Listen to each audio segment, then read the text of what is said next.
Hello, everyone, and welcome to another edition of the Put a Ring on It after show. After we watch the show on Friday, you all know that we come here, myself from Crystal XO, Kojo from Little Black Book, and of course, dating master coach, Dr. Nicole. And we spent our lunch unpacking all the relationship drama that happened last week on Put a Ring on It. So welcome. Come on in, you guys. Your chat comments keep us going. We definitely love to watch with you guys and respond back and make sure that you guys are talking about what we're talking about and see if you agree with what we're saying or not. So please keep those chats coming. Woof, this is one of those episodes that really did test the mettle as an audience watcher. I mean, Kenneth and Shorty scenes were hard to watch. I know we got some light relief with Alfonso and Shay once more again, as Alfonso decided to put some work in. I can't wait to discuss that one. Honestly, I really can't wait to discuss that one. And obviously we saw Charly and Otis go on their retaliation dates. That's what I call them, because that's all I'm calling their dates now. Their retaliation dates. People are just being petty. But again, this episode was quite intriguing. There were so many things to discuss that I would love to get into. And this is why we're here on the after show. We're discussing those key moments, isn't it? Back to you, Crystal.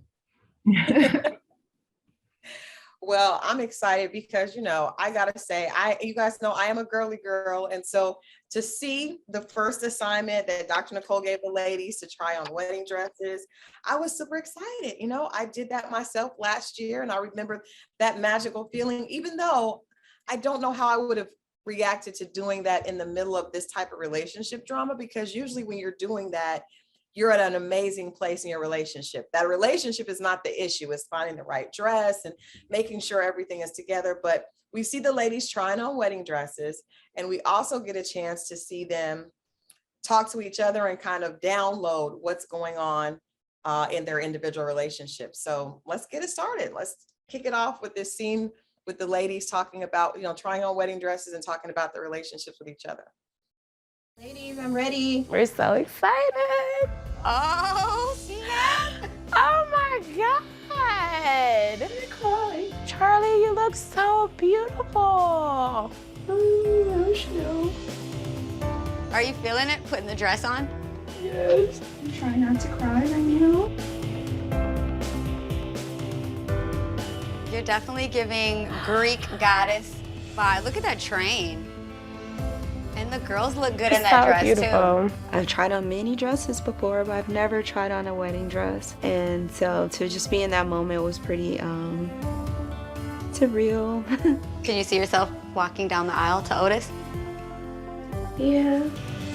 I mean, we came here to get through all of these problems that you guys have heard about. And we still have them, but we're fixing them. There's still some arguing, there's still disagreements. So I am a little worried. Are we going to be able to communicate properly? Are we going to be able to stop arguing and fighting over petty stuff? Ooh, okay. So the first thing is, didn't Charly look absolutely gorgeous? I mean, He definitely did. It's easy to get caught up. I almost forgot we were watching Put a Ring on it. I'm like, oh my God, she looks so pretty in the dress. But I think that's part of the problem, is a lot of times we get caught up in the pomp and circumstance of the idea of a wedding. And, as women, we're not taking care of the fact that this situation, there's a lot, we're putting a pretty white dress on over a lot of mess. And so even watching Charly's response, she kind of teared up and was emotional. And Shorty says, "Are you ready to walk down the aisle to Otis?" And she says, "Yes." And I snapped out of it like, "Girl, what are you talking about? We're not ready for that.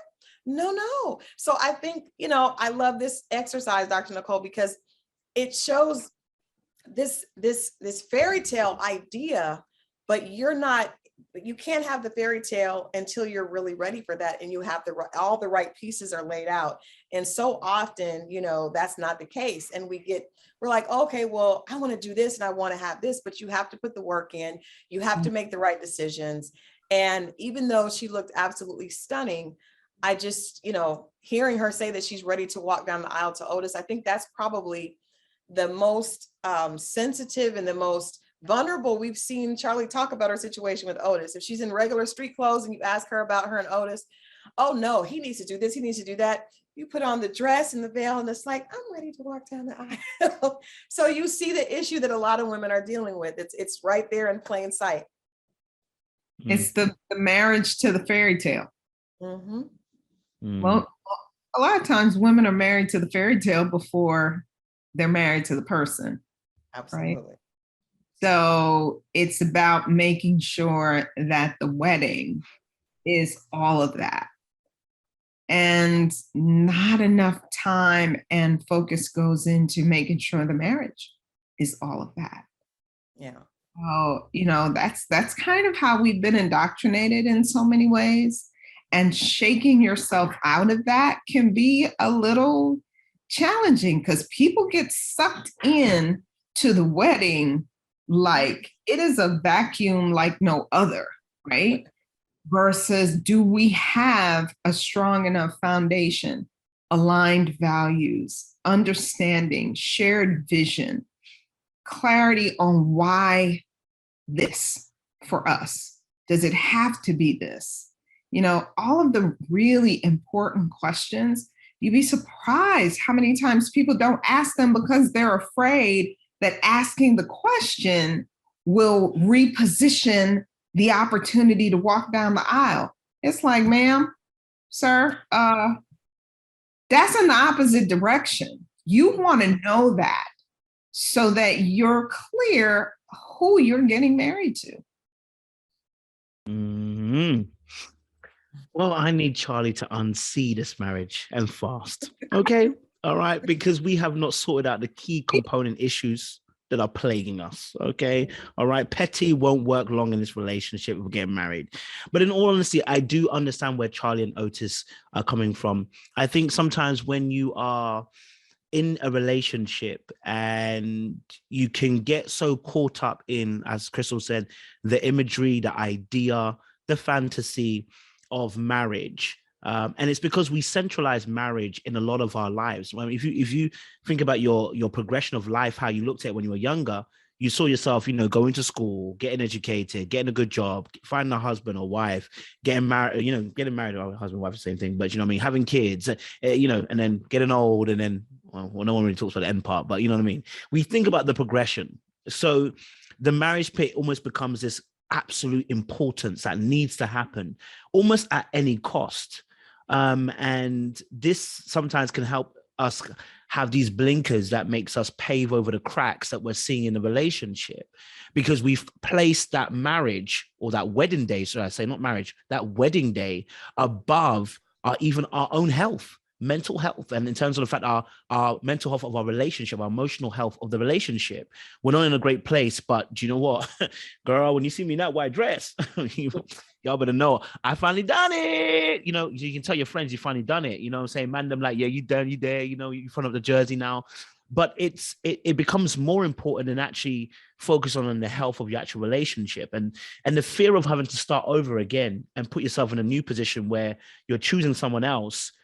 That fear can become very real for a lot of people, especially if you're very close, where you've just done 2, 3 years, 4, 5 years with somebody, and you've maybe spoken about marriage, and maybe you're even going towards it. You start preparing things in your mind, and then you're like, wait, quit the relationship?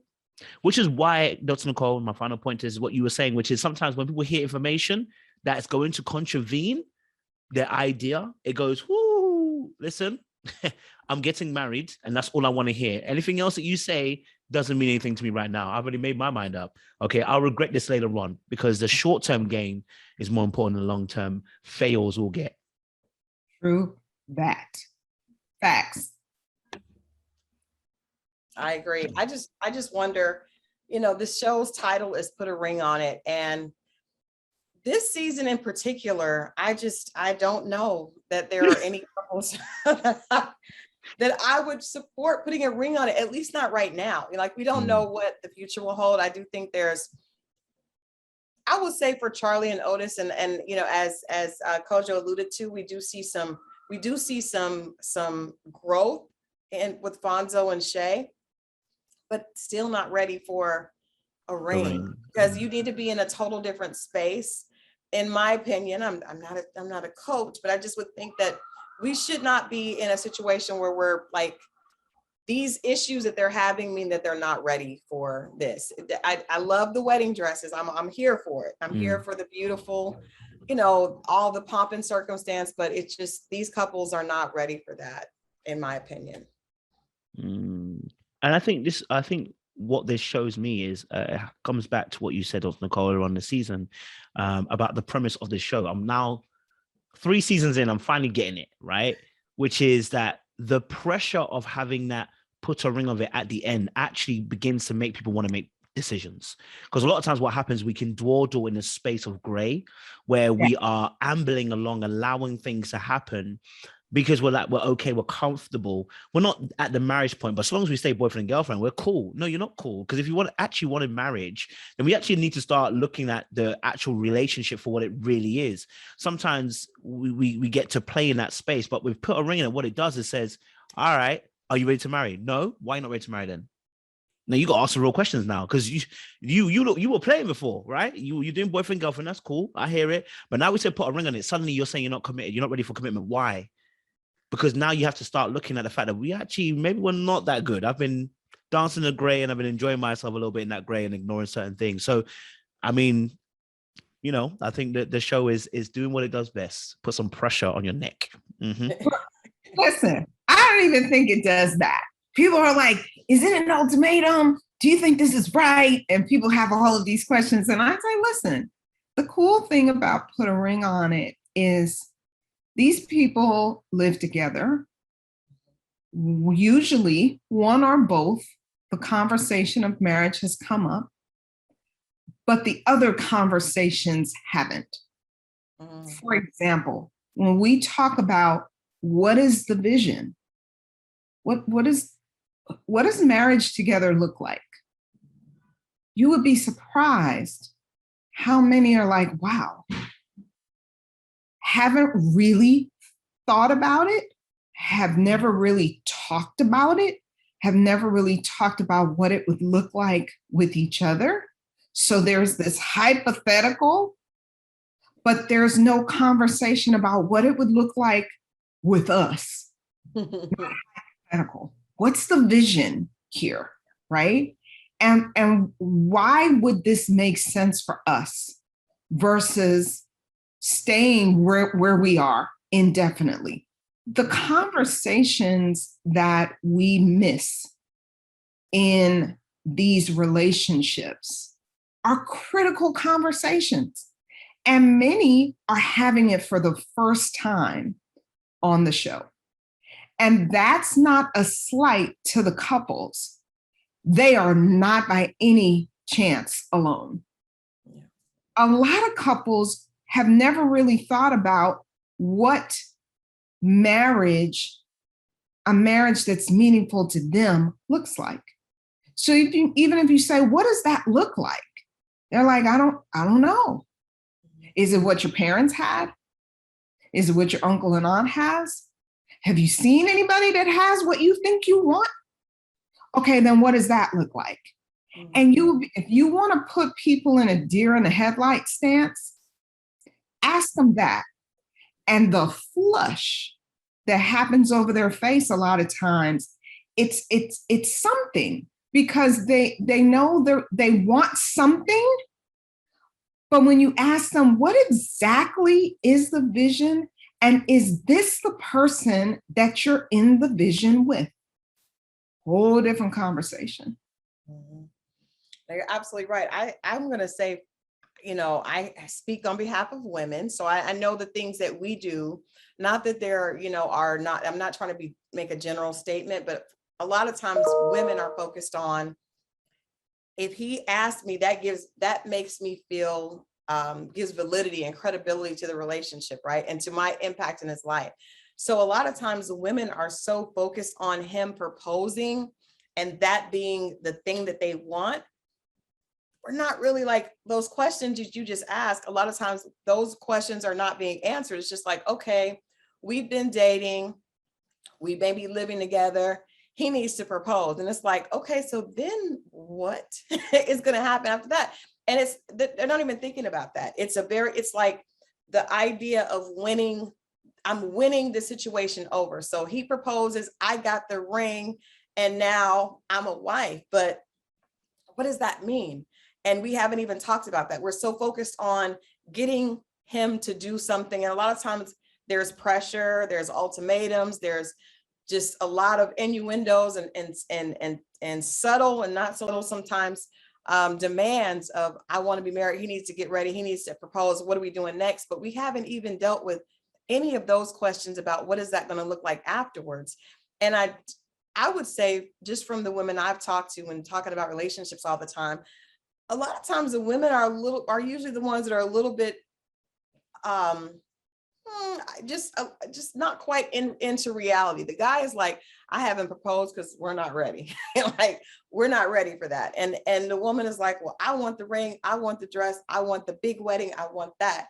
So I think that we had, as women, we really have to understand, okay, yes, it's going to be an amazing day and that day will come, but you have to do the work. And that's what the show is really showing. You got to do the work before you get there, because you can do all that and have this big, beautiful ceremony and all these amazing pictures and, you know, bridesmaids going on trips and all that. But then you come back to a situation where you don't even know what you've signed up for at all. So, you know, I don't see men doing that a lot. I don't see men, you know, daydreaming and demanding and things like that when it comes to weddings. Kojo was like, no. Well, I think there's been a cultural shift too, right? In a lot of cultures, this plus marriage equals success. Yes. Most cultures, this plus this, whatever this is, education plus X plus marriage. Finances plus this plus marriage equals success. And marriage is one of those things. In our community, a lot of things are changing, right? And instead of that being a variable that does not shift, there are people that are like, well, this plus this equals success. That plus that equals success. Married, don't marry, well, you know, equals success. But the data does not support us.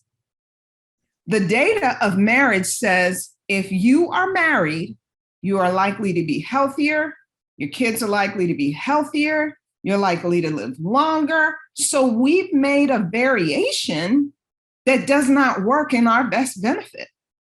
So when people are saying, you know, I don't know that we're ready, I don't know that we're ready, are you doing what's necessary to get ready?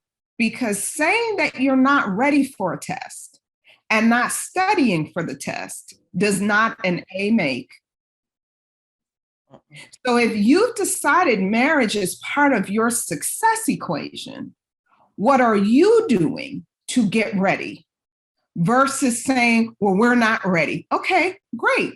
Awesome. Nobody wants you to get married if you're not ready. What are you doing to get ready? And is that a variable that you just decided doesn't matter?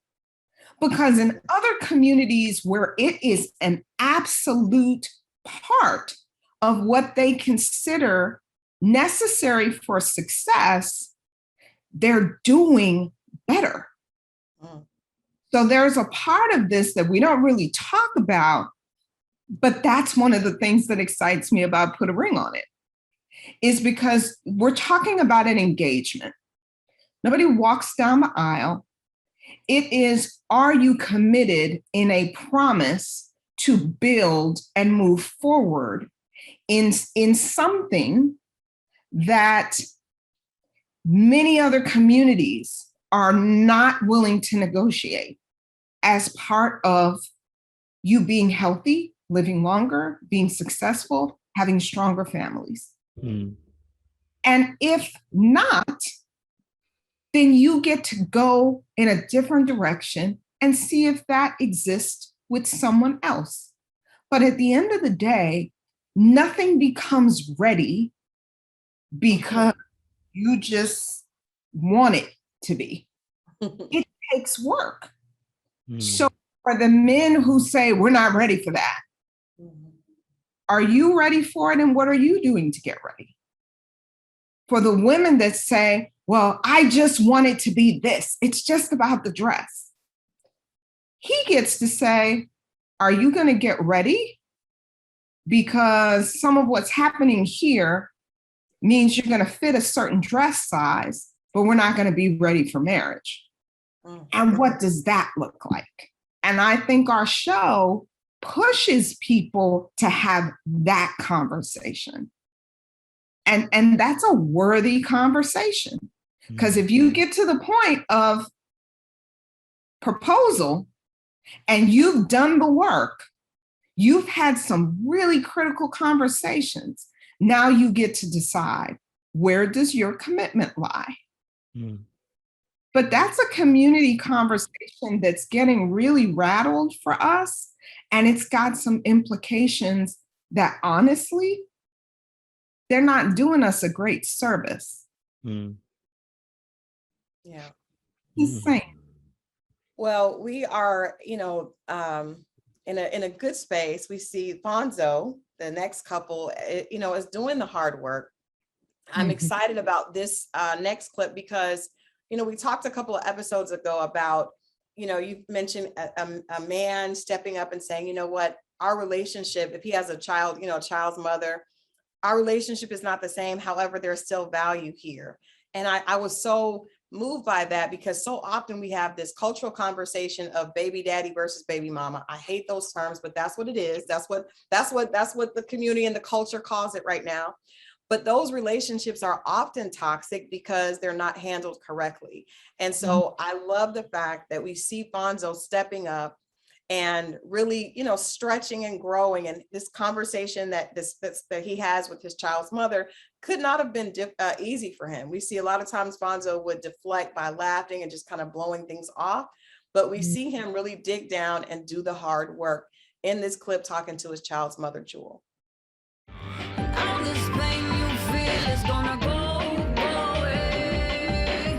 Shay's upstairs, working as usual. And I'm going downstairs to have this phone call. Got to call the baby mother and have this conversation because I want to clear things up and let her know I'm apologizing for how I've done things in the past. And I'm a little hesitant about making the call, but I understand it's a lot on the line. Shay, family, the kids, so I gotta make the call.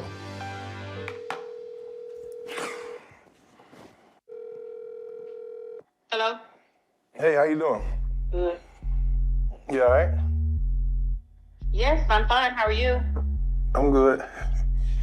All right, so listen, I'm calling you because I'm getting help with myself and relationship stuff, and so I'm basically calling to apologize because you was right. I did stuff the wrong way. I've learned that, and let you know that you're still valuable to me. I ain't want you to feel like I cut you off and just throw you away like anything, but you're still valuable to me because my child's mother. So we got to make this work for him as well as for everybody, and make sure these families can come together and be as one. Yes, you did cut me off. Yes, you did throw me by the way. You're healed now, so you're better. But I'm left broken. It's a certain way to do things in life. When you close a chapter, then you start with another one. You had a new chapter, and everything else was in it. That's what I'm doing. I'm trying to start a new chapter. So I'm trying to close it out the right way, which I didn't do the first time. So that's why I'm apologizing. I deeply apologize from the heart about how I handled it. You're not. Feel how she got a lot of things to say about she want to get off her chest, and I get it. But we really have to move on. I mean, we're not together. I'm gonna get married, and I want her life to be happy with whatever she chooses to be with. But I still want it to be a conversation, not an argument, not be fussing. On your end, you're okay. You still have loose ends on my side, but you don't feel that they loose. So I guess I have to screw my loose ends up myself, and then you just go on and you live a happy Listen, life. that's what we're doing now. We're trying to, this is the process of starting to tie the loose ends. So I'm gonna have a conversation with you when I get back, with Mom, and then all three of us gonna sit down. Me, you, Shay, all gonna sit down and have a conversation again because we gotta make this work for Dexter. You just have to realize that's just like with children. You don't introduce your new wife or your new fiance to your child before you introduce her to your child's mother. That's just disrespectful. Love that whole conversation. I mean, I can relate to that whole conversation. I think a lot of people out there can. Dr. Nicole, I guess my question to you is, because trust me, that scene is going to resonate across the world. Because number one, Fonzo did not close the door. He was in one room.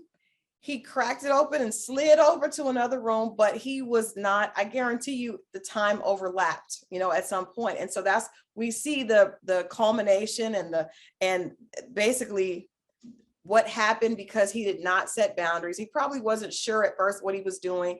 So now we see hurt, because it sounds like anger, but it's really disguised as hurt disguised as anger, right? She's defensive because she's hurt. And he's, okay, well, I'm doing this, but I'm ready to move on. How do we do that in a way where her feelings are validated and he's able to understand, yes, she's responding this way because that is a direct result of the fact that you did not do things the right way with her. And of course, now the women are at odds because they're both hurt because he did not stand up at the time it was necessary and close that door before opening another one. So how do we get through this? I'm like, I wish we could have a scene where she comes on and because that issue is going through a lot of situations. You hear guys constantly talking about, I got a crazy baby mama. Well, she's not crazy. You just didn't do things the right way and her emotions are hurt. And this hurt, she may be acting out. I'm not saying that doesn't happen, but it starts with feeling not validated and feeling thrown away, like she said. So that scene was just golden to me because I know so many people can relate to it. Yeah. I commend him because I know how difficult conflict is for him. And for many men, having the endurance, which means the muscle mass, to be able to deal with conflict is extremely important because it's not a bad thing. Conflict is not bad. It doesn't have to be volatile. There's so many options. And what a lot of men choose is there are only two options. Either we're on the same page and we're going in the direction that is meaningful, that's good, or we're not. And if we're not, I don't really know how to manage that. And often the challenge for the other person is that this is a conflict that in their mind, you've activated, made a different decision. So you've not only made a different decision, but now you can't handle my response to the decision. You can't handle my feelings to the decision. You can't handle where that has repositioned us, repositioned you in reference to me. None of those things can be talked about. It's just another decision has been made.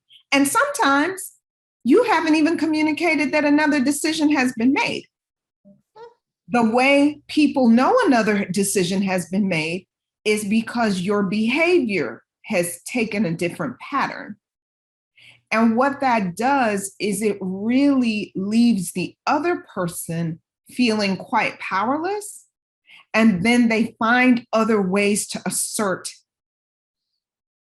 their feet being on the ground. And then that may look like ways that you may not appreciate. Like, I'm not doing that so that you can have visitation. I'm not changing my schedule so that you can do X. I'm not going to do this. And all of the we opportunities start to shut down when really the people who are affected, if you have little people involved, children involved, I like to call them little people because I think sometimes when you call them children, you forget that they're people and that they're going to grow and they're going to remember. Most of our children, their beliefs are set by 6 years old. They are going to remember how you've managed each other and how you've managed yourself.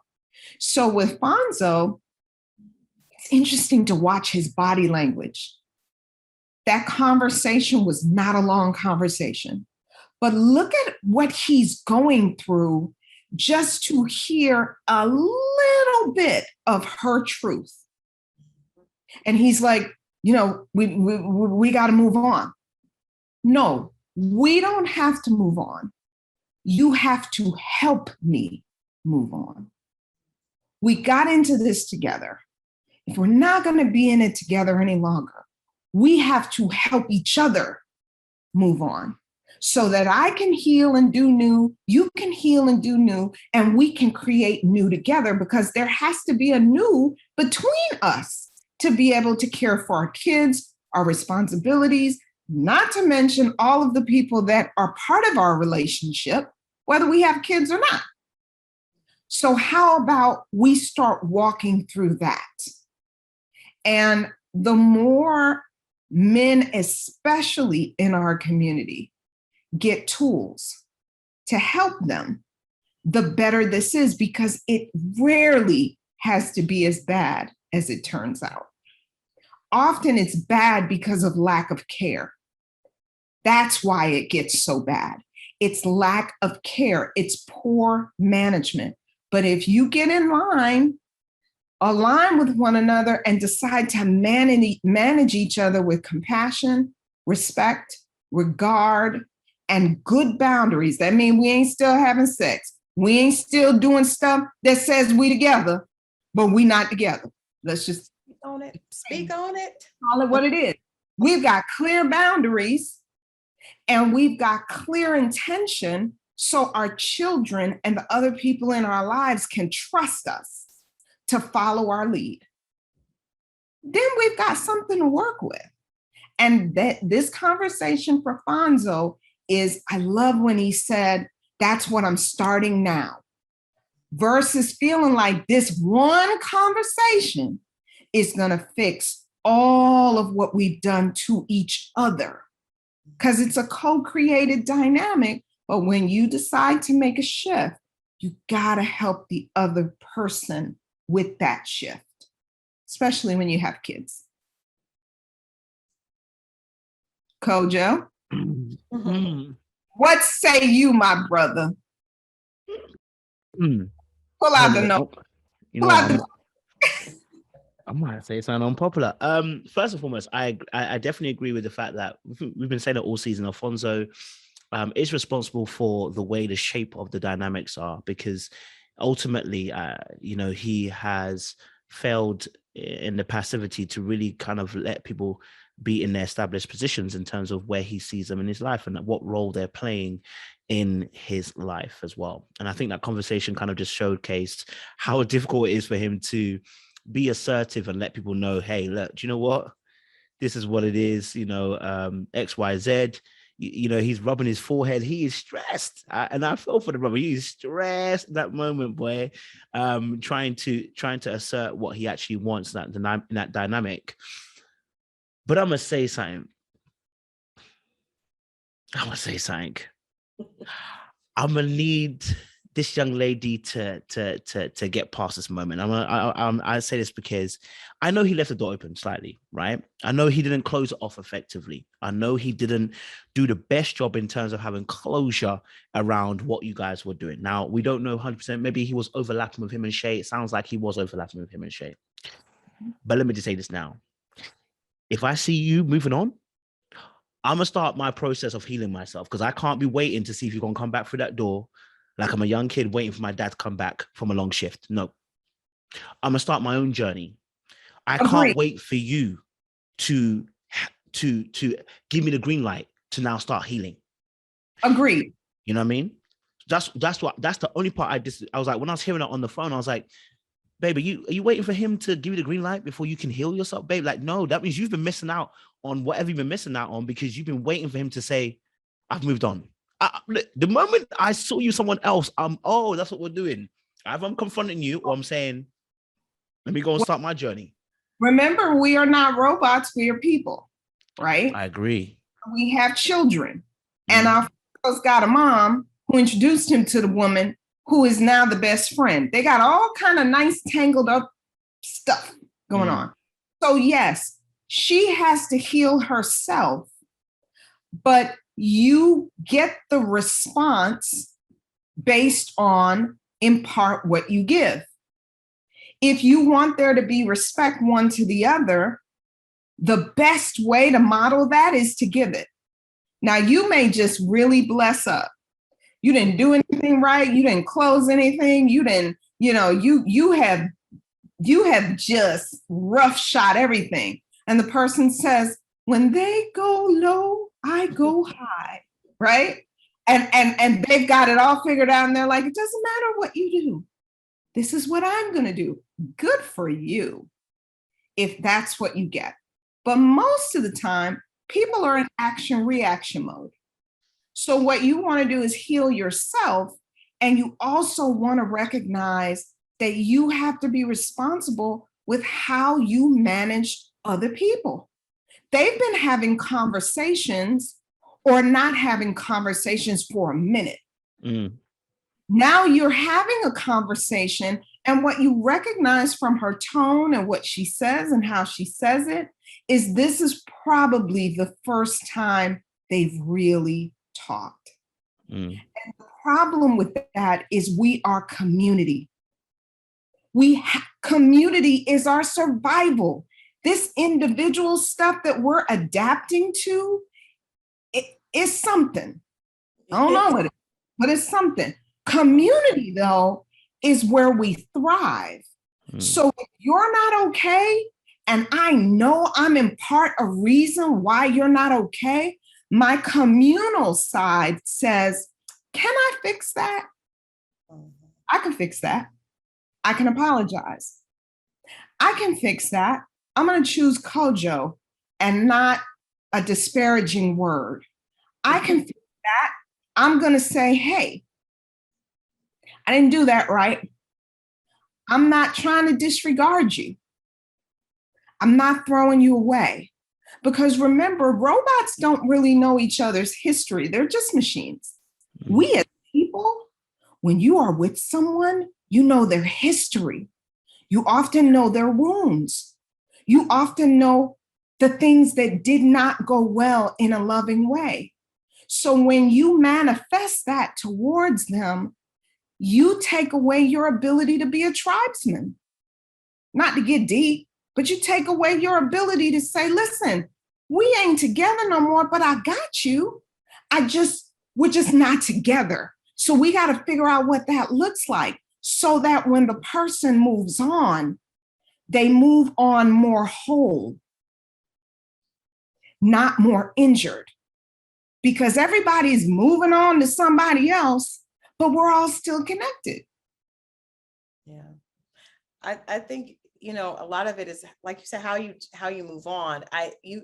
She obviously has not had this conversation before. You could tell in his body language and her immediate response when she picked up the phone that she did not want to talk to him. So, I understand what you're saying, Kojo, as far as she should have, but we don't know what that overlappage looked like. Dr. Nicole hinted at, when we are setting boundaries and we realize we want to move on, our actions replicate that, right? So we're not having intimacy, we're being very clear and very, very intentional. And we don't know if that was the case. It sounds like there was a little overlappage, which means that she says at the end of the conversation, I'm going to have to heal myself. That means she's still hurting. They've never had that conversation. We don't know when all that overlappage stopped, right? As far as okay, this is not how we're going to act towards each other anymore. I don't know the situation, but what we do know is often we're saying one thing and our actions are not supporting that. And that does not allow someone to make, if you have feelings for someone, as Dr. Nicole says, we're not robots. If you're in love with someone, you have a child with them, you all have been acting in a family way. And then all of a sudden they have shifted without you really having an understanding of what is happening. I've been in that situation, and and I've also been the person that faked like I was okay. Oh, you want her? I'm fine with it. And that's not healthy either, because the girl that says, and I've been that guy, I am that girl that's going to automatically, oh, I'm not sweating him. He doesn't want to do that. But that comes with a huge price because I have not acknowledged my feelings. And that's just not realistic to move on from someone that you have that type of relationship with, child, family, and then to be able to just seamlessly say, oh, well, it's fine. He's moved on. I don't know where this ended, what happened. I don't understand. I'm hurt, but I'm able to just pick up and, brush my hair back and move on. That's just not realistic to what the human experience is. So I like this beginning. I do have a question though for both of you guys. So Alfonso says, well, he wants Shay and Jewel to both sit down and have a conversation, because Jewel does mention that she feels like it's disrespectful that her child met Shay before she has, and he agrees. So what is a healthy way for that conversation to happen? We see that Jewel feels some kind of way. We know that Shay feels some kind of way. How do what are the tools, Dr. Nicole, for them to actually be able to sit down and start to create a healthy blended family? This is the start.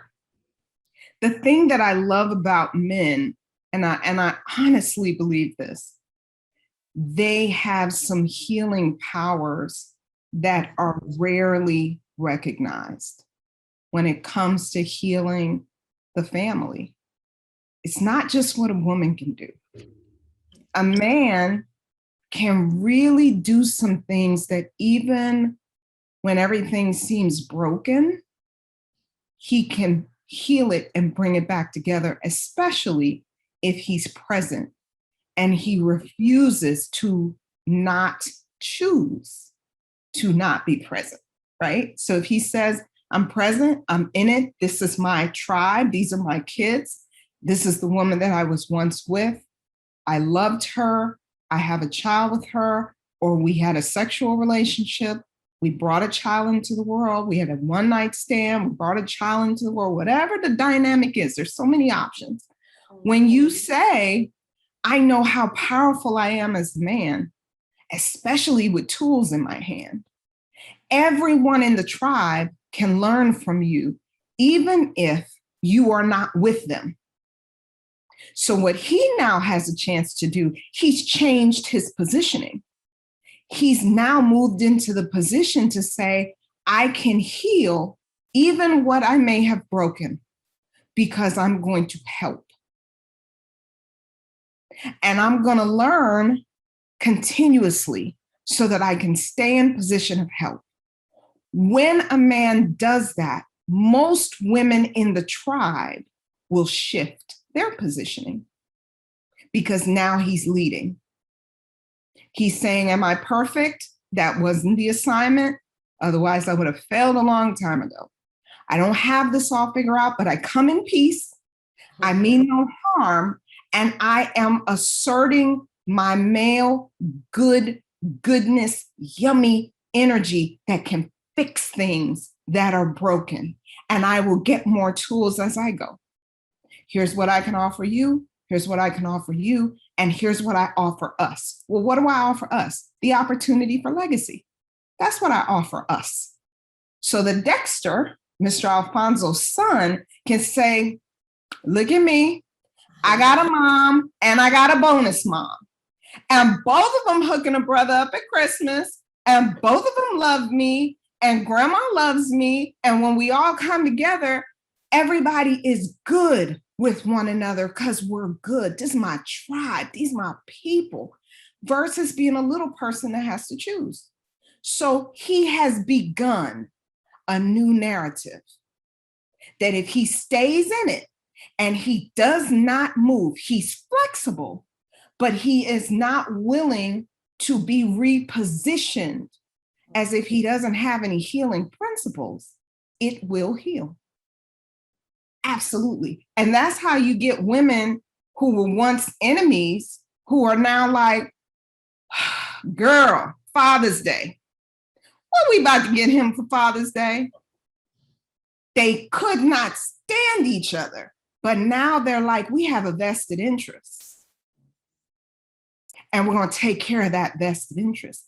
Happens all the time, but it happens when a man shifts and recognizes, I got what it takes to make this better. I'm in it until it gets better.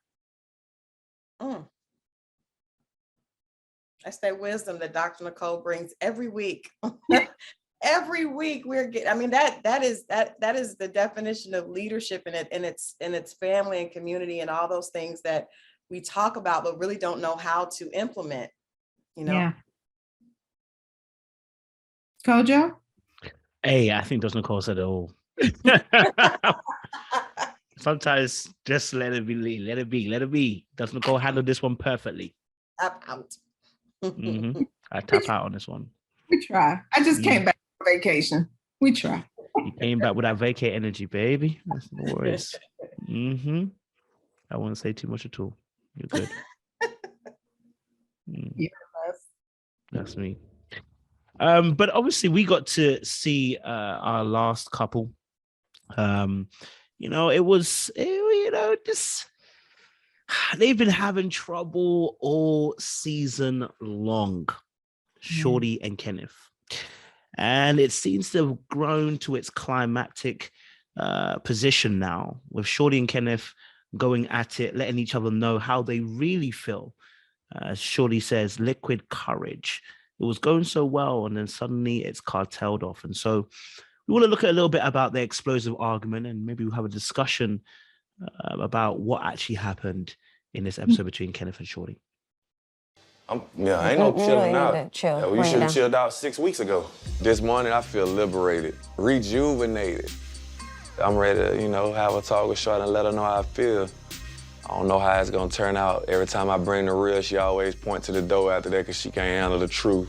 But once again, I'm prepared for it. It ain't nothing new. Man, you need to try it, didn't you? It almost tastes as good as something you don't do.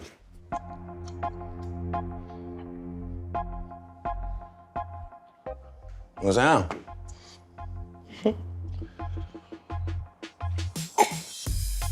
Just me as a man right now, who I am. I'm thinking about me.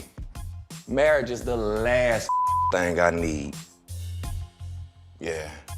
Especially with a woman like you. I feel like a fool of a man. I've been so dedicated and willing and to do anything and to sacrifice. This woman is unappreciative. Everything is a problem.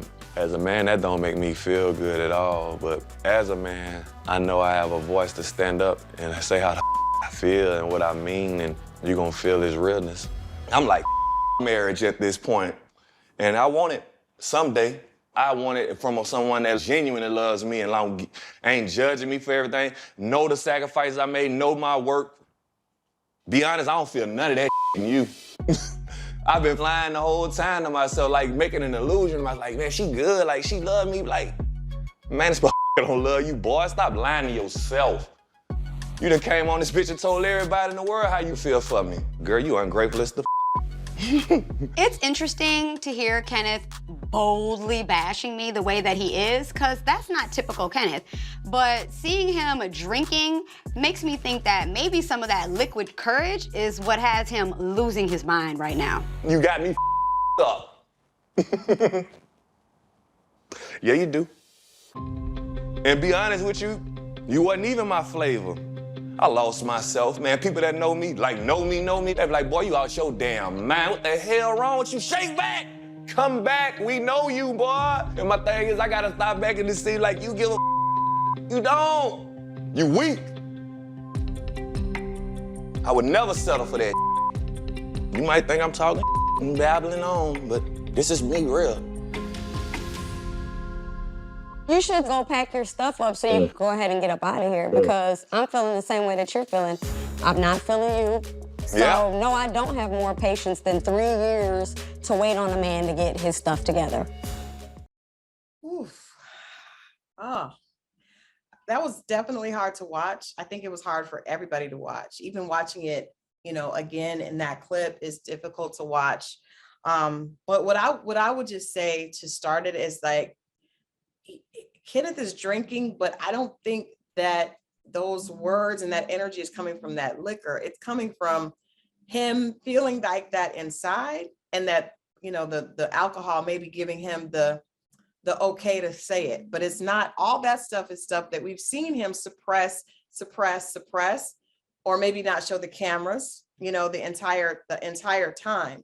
And he he got to a boiling point where he's no longer able to suppress it and put on and show us the representative. And that's the reality. This couple is hurtful on both sides to me, because you see, they genuinely don't want to be together. They are together out of a very negative and toxic pattern. But Shorty obviously has no respect for him, and he obviously does not have any respect for her, but they have stayed together. And I think I always say this about the show, this is a reflection of so many other couples. Hope that the two of them hopefully are really going to go their separate ways and move on. But there's so many couples that are in this negative, toxic pattern, and they're staying together, whether it be out of fear of not knowing what else is out there, or not wanting to deal with themselves. So just sticking, digging their feet in and staying put is the thing to do. But their internal feelings towards each other. There was a scene where Shorty looks at him and she says, "Disgusting." That's what we see him saying to her in his way in this scene. So it's not that he got drunk and just lost it. It's that he drank and allowed his true, all that negativity that we've seen him suppressing all season, just got its license to come out. And it is ugly, just as it's been ugly over the past episodes, watching her speak to him. They both have very toxic behavior towards one another, and hopefully they will move on, like I said, and go their separate ways. But obviously other people that are in that and can see themselves in a relationship like that will realize we're doing more harm to each other. If I know you don't respect me, staying here and taking jabs at you does not help my self-esteem. If I know you're not what I want in a man, I need to leave, as opposed to berating you and trying to make you feel bad because you don't live up to the standards that I expect. I have to love myself enough to say, this is not for me. Both of them need to love themselves enough to say that this relationship is not for either one of them.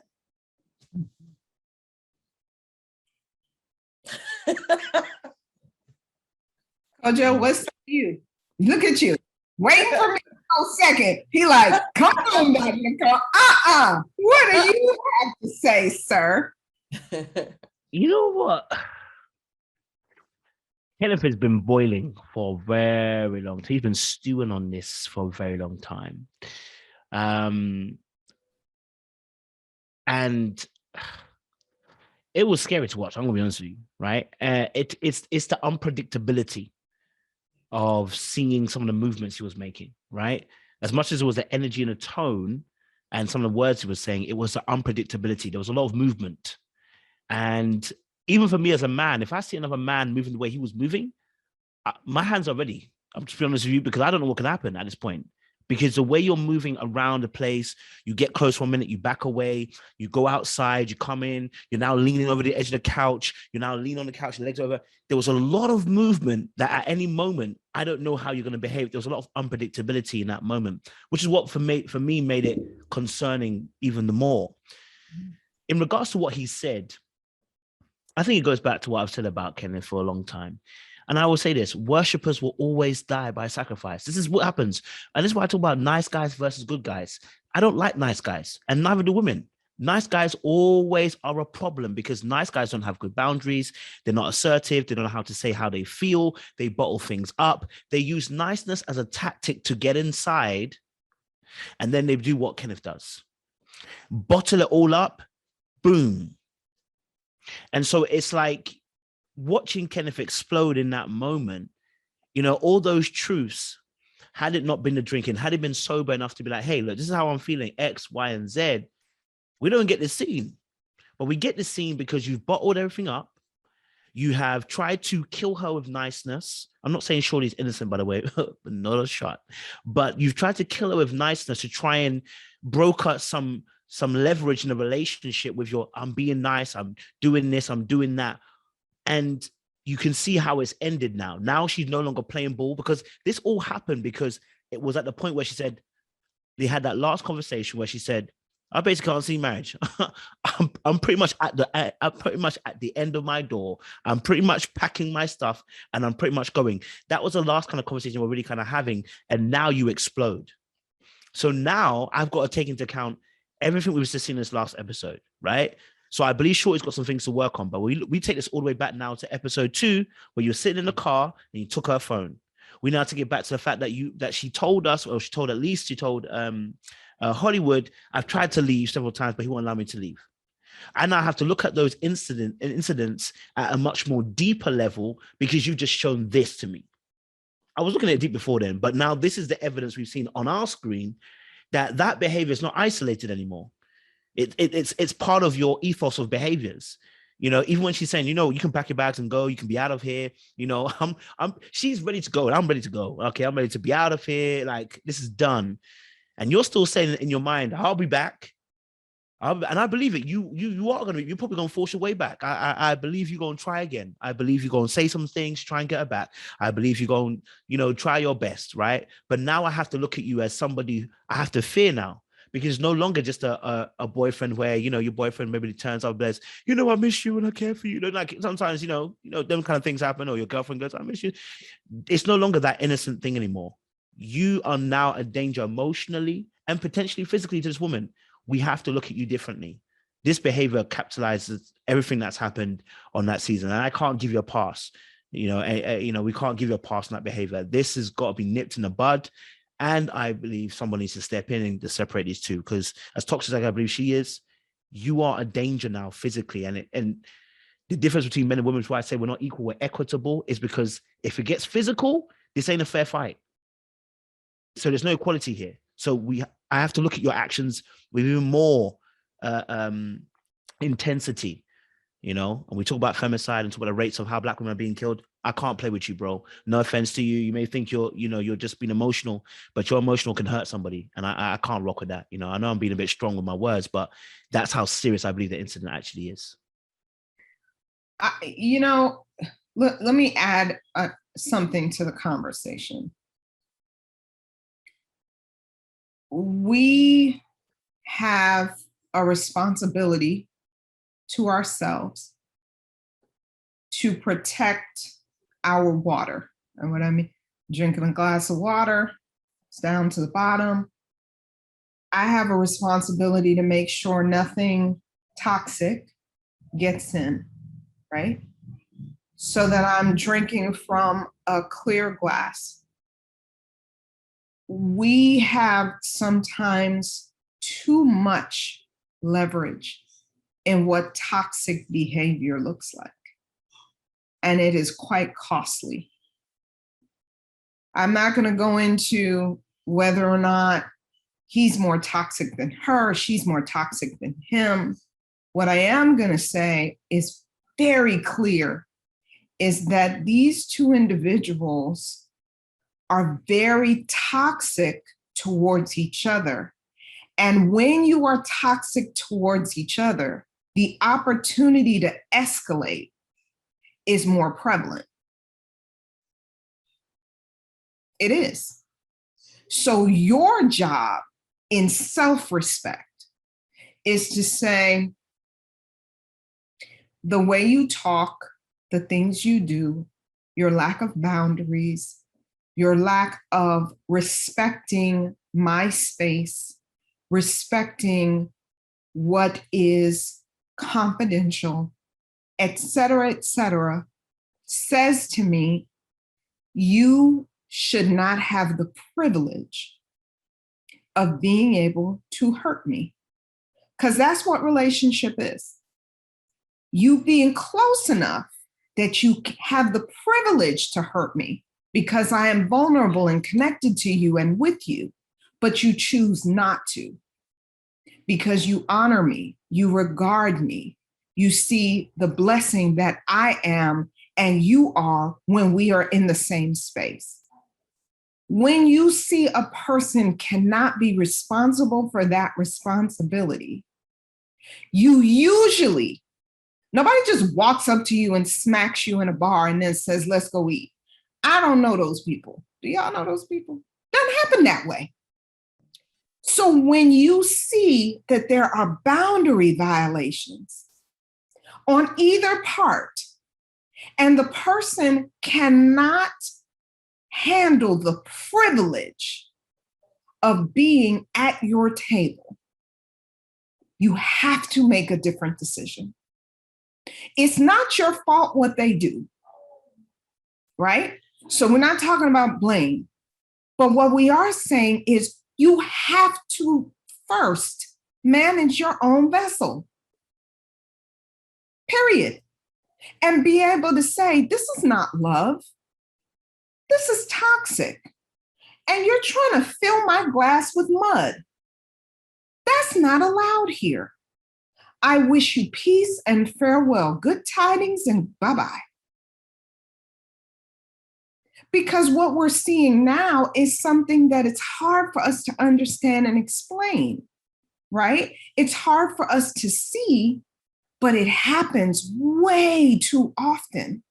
And people can show you over time how lack of respect, lack of boundaries, lack of respecting each other's boundaries, little violations that become termites.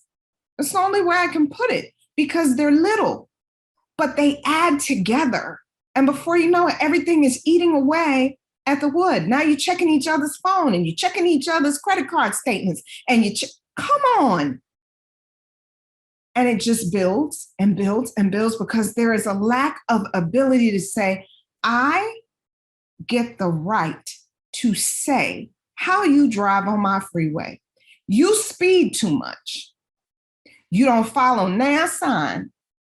Did you hear me say that, Kojo and Christal? You don't follow NAS sign, not no sign, NAS sign.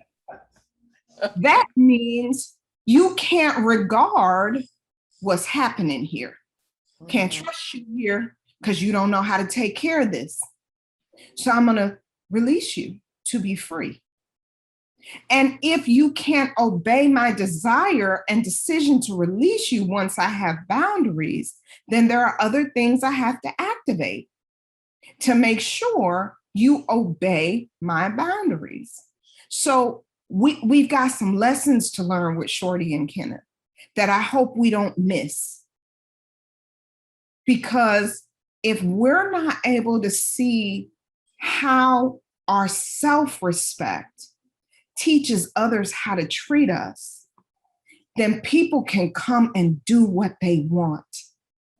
And that is when we become in situations that are really challenging because they didn't respect it at the door. You got to respect it at the door. And you have to keep respecting it. So watching him was very hard because he really was imploding. He didn't touch her, right? He said some really mean things and he diminished himself. He diminished his power, his own self-respect, his own self-regulation. But we've been seeing that a lot this season. And we've been seeing how their exchange breeds more toxic energy. Now, what's going to be interesting for our audience is do they have a sense that a lot of this could have been avoided? It's going to be interesting to see what our audience says. Could a lot of this have been avoided? And how? What decisions could either person make to shift this by honoring themselves first? Both of them. I don't think either of them this season, as of yet, we still got a little bit to go, but I don't see accountability for the place the relationship is in on either side, right? So it's obvious that Shorty wants out. Like I said, it's been obvious from the beginning. It's obvious that Kenneth is not happy, but I've never heard either party say, you know what? I should have paid attention to this. This is where I went wrong. This is what, because it's very much, well, he's doing this, she's doing that.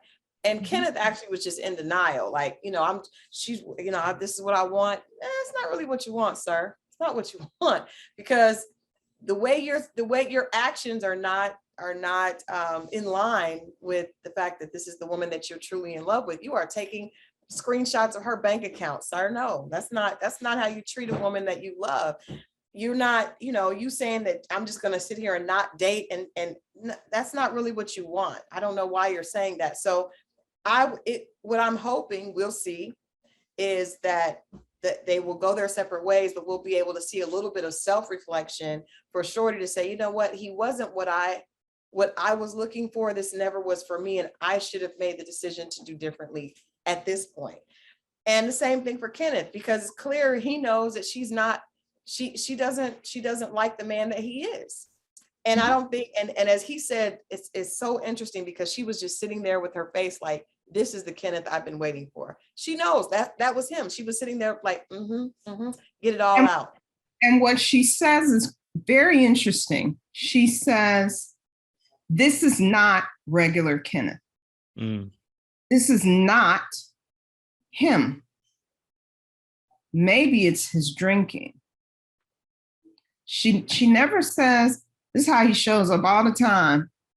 Y'all just get to see it. She says, this is not him. Maybe it's his drinking. And the thing that we often have to be able to say as community, don't poke the bear. Manage yourself. Make decisions that honor yourself and honor the tribe.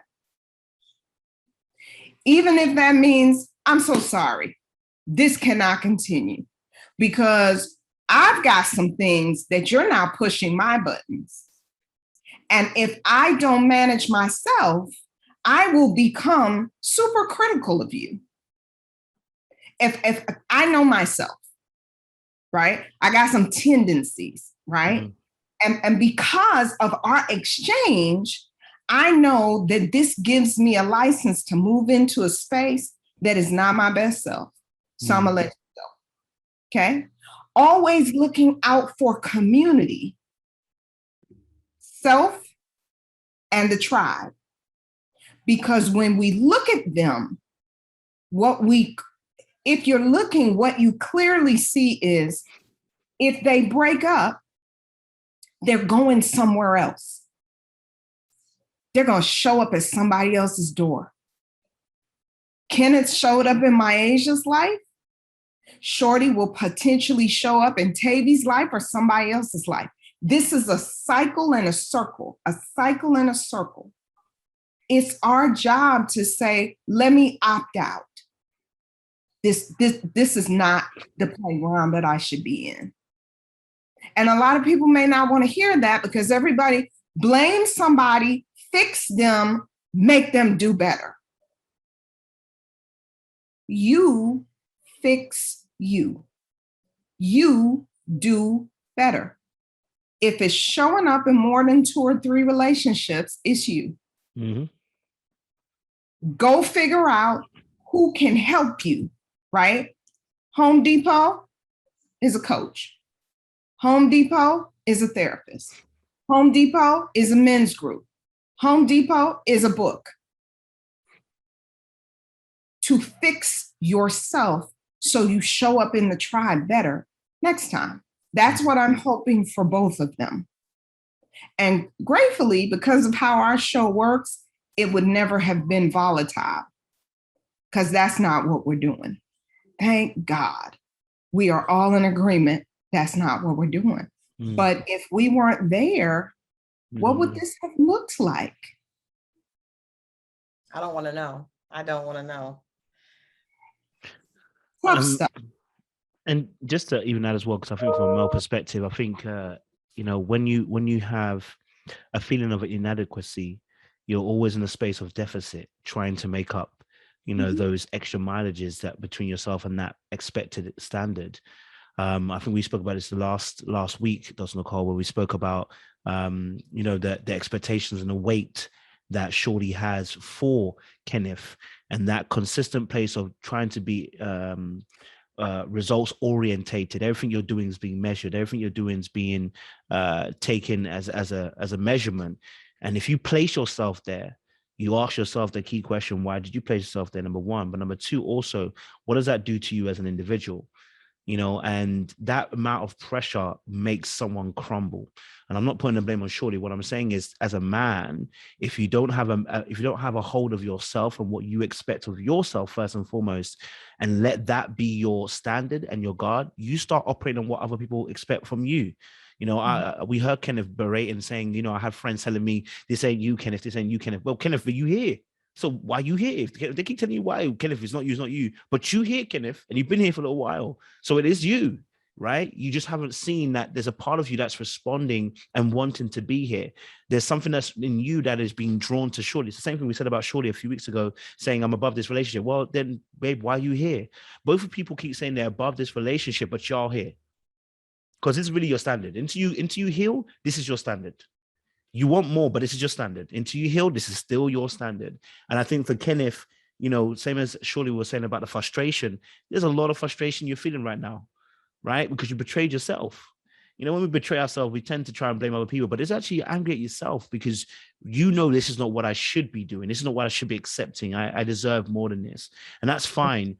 But if your inadequacy leads you to now behave as he's behaved in this particular episode, you really got to question the relationship. Is this making me better? And number two, you've got to question your level of self-discipline, that it takes you to that level. We can all be angry, we can all be frustrated, we can all be hurt, but it's not the problem. The problem is, what do you do when you feel that way? What is your action and what is your potential next move? I think Kenneth is going to really have to look at himself watching this series back, just at this end part. Like, you let yourself down big time, but there's been seeds that have been planted throughout the course of the episode that have shown that the behaviors. Yeah. And I think one of the things that we are being really blessed with on the show is the opportunity to not look at moments, but look at roots. Moments are moments. Those roots are what you really have to pay attention to, so that you can pay attention to the root, pluck the root, do what is necessary to bring about a different context, a different behavior, a different future. So I think we've got a lot to learn from this Shorty and Kenneth conversation, like the other couples, but definitely with how it has played out, to be able to see what do we have to do to keep our relationships healthy and know earlier when they are not, and when they're showing signs of toxicity that we have to attend to and many times walk away from. You know, Dr. Nicole, I want to just say that this episode, you've talked community. And I think that's something that all of us can start to look at our relationships differently, because there is this idea, oh, he's not what I want, so I'm going to move on to the next thing, right? And oh, she ain't doing what I want, so I'm going to move on. And we're not thinking about what damage are we doing to that person? I've heard men say, well, you know, I cheated and I know she was so hurt she could never get over it, so I left. And I remember thinking to myself, what? That is such a cowardly thing. And he's like, well, I'm not trying to be a coward. I just know I can't fix it. She's too mad, so I have to move on someplace else. Same thing with women. You know, I've lost respect for him. And so I've talked to him a certain way, and I know I got a slick mouth. And so let me just move on because I can be disrespectful. But I have never heard until this conversation, us thinking about, what damage am I doing that another woman is going to have to deal with? What damage, what have my words done to him that have wounded him, so that when he goes to the next relationship, he's already wounded and feels less than? In the same token, okay, I cheated or I did this to her and I hurt her. Yes, I left, so I don't have to look at it, but I shot her and left her on the ground, and now someone else is going to have to clean up that blood or clean up those wounds, or her reaction to him is going to be rooted in what I did. And I think as a community, if we can start looking at that, it's not about, oh, I want the best person for me and just forget everybody else. But if we can actually start trying to do better, that was so powerful. You fix yourself and you do better. Because if you are not with him, you shouldn't want him to hurt the next woman because of the wound that you put on him. And vice, the same thing with women on men or men on women or whoever you're with. We have to start looking at ourselves as community. And I really love that that point was driven home in today's conversation. And I think that's what we're doing with this show. I think that in my heart, that's my intention. I feel like that's what we want from a network standpoint. I feel like that's what we want from a production standpoint. I feel like that's what Will Packer wants, and that's what Lighthearted wants. We all are trying to create a conversation that is wrapped in entertainment, but there's so much goodness for us to get to be able to do better and be better. And that's what we're committed to. It's wrapped in entertainment. We know that. It is television, but it's not fabricated. It's not at all costs. It's not grimy and messy. It is committed to this conversation because when you know better, and you don't know what you don't know until you know it. So these conversations are giving us an opportunity to know some things, not in judgment, but what we say all the time, don't judge, join. Join the healthy part of the conversation. You don't have to judge it. You just have to understand it and use the best parts of it for yourself to do better in the tribe. Great place to end this conversation this week. You've had quite a mouthful today, haven't you guys, audience members? It's been really good having yourselves, Dr. Nicole and Christal, discussing this latest episode. There's been a lot to go through. We've gone from dresses now all the way to talking about roots, so, there's a lot. There's been a lot that has been discussed today. But listen, audience members, we always appreciate you. Since Dr. Nicole has spoken so eloquently on community, this is a community in itself. And I want you to make sure you're liking this video, you're sharing this video, and you're subscribed to their own TV channel as well. All right. Make sure you follow Dr. Nicole on Instagram, on Twitter and YouTube. And you follow Christal XO on YouTube and myself, Little Black Book 91 as well. Again, leave a comment down below and comment in the chat as well. Get involved in the conversations. Let us know your thoughts and your feelings. We will see you again very, very soon at another lunchtime period. Bye-bye. Bye-bye.